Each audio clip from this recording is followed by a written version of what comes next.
महाकुंभ एक ऐसा पर्व जहां करोड़ों लोग अपनी आस्था और विश्वास के साथ पवित्र संगम में डुबकी लगाते हैं। यह केवल एक महिला नहीं बल्कि एक आध्यात्मिक यात्रा है जहां हर कोई अपने पापों का प्रायश्चित करने और मोक्ष की प्राप्ति की कामना करता है। लेकिन इस बार प्रयागराज के महाकुंभ में कुछ ऐसा हुआ जिसने सभी को अचंभित कर दिया। गंगा, यमुना और सरस्वती के संगम पर लाखों श्रद्धालु स्नान कर रहे थे, तभी नदी के शांत पानी में एक अद्भुत घटना घटी। पानी की लहरें अचानक तेज हो गई और उनके बीच से निकला एक विशाल सा ऐसा सांप जिसे देखकर हर किसी की सांसें थम गई। उसकी चमचमाती त्वचा, रहस्यमयी आकृति और उस की उपस्थिति ने पूरे वातावरण को एक रहस्यमय सन्नाटे से भर दिया। क्या यह केवल एक प्राकृतिक घटना थी या फिर यह किसी दिव्य शक्ति का संकेत? इस चमत्कारी घटना ने महाकुंभ के इतिहास में एक ऐसा अध्याय जोड़ दिया जिसे लोग कभी भूल नहीं पाएंगे। आइए इस रहस्यमय कहानी को विस्तार से जानें।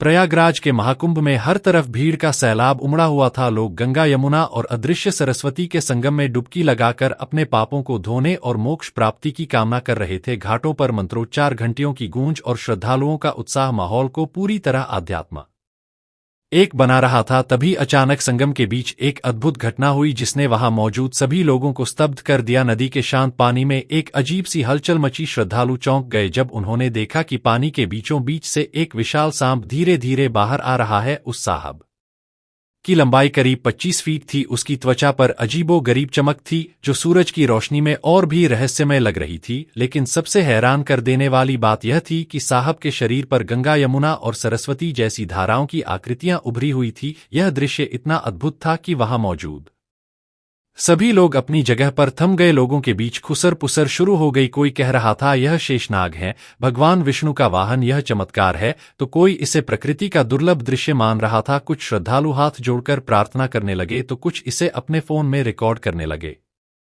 साहब शांत था, उसने किसी को नुकसान नहीं पहुंचाया। वह धीरे धीरे संगम के पवित्र जल में तैरता रहा। तभी एक वृद्ध शाह ने वहां खड़े श्रद्धालुओं से कहा, यह कोई साधारण सांप नहीं है, यह भगवान का संदेश है। शायद यह हमें चेतावनी दे रहा है कि हमें प्रकृति का सम्मान करना चाहिए। भीड़ इस अद्भुत दृश्य को देख मंत्रमुग्ध हो गई। साहब कुछ देर तक संगम के पानी में रहा और फिर धीरे धीरे गहरे पानी में गायब हो गया। इस घटना ने पूरे महाकुंभ को एक नई दिशा दे दी। न्यूज चैनलों और सोशल मीडिया पर इस घटना की चर्चा जोरों पर थी। श्रद्धालु इस बात पर बहस कर रहे थे कि यह सांप कौन था और क्यों आया था। वैज्ञानिक भी इस सांप की प्रजाति और उसके रहस्यमय व्यवहार पर अध्ययन करने लगे।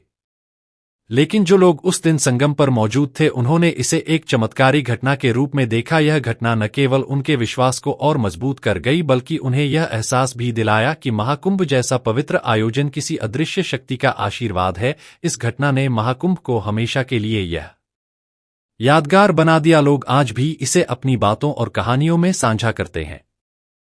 यह घटना हमें याद दिलाती है कि प्रकृति और ईश्वर की लीला कभी कभी हमारी समझ से परे होती है। महाकुंभ 2025 का यह दिन इतिहास में हमेशा याद रखा जाएगा। संगम की यह घटना केवल एक कहानी नहीं बल्कि आस्था, रहस्य और प्रकृति का संगम है। क्या यह एक दिव्य संकेत था या महज एक अनोखी प्राकृतिक घटना? यह सवाल हमारे दिलों में हमेशा गूंजता रहेगा। लेकिन एक बात तय है, महाकुंभ का यह चमत्कार हर किसी के दिल में एक गहरी छाप छोड़ गया।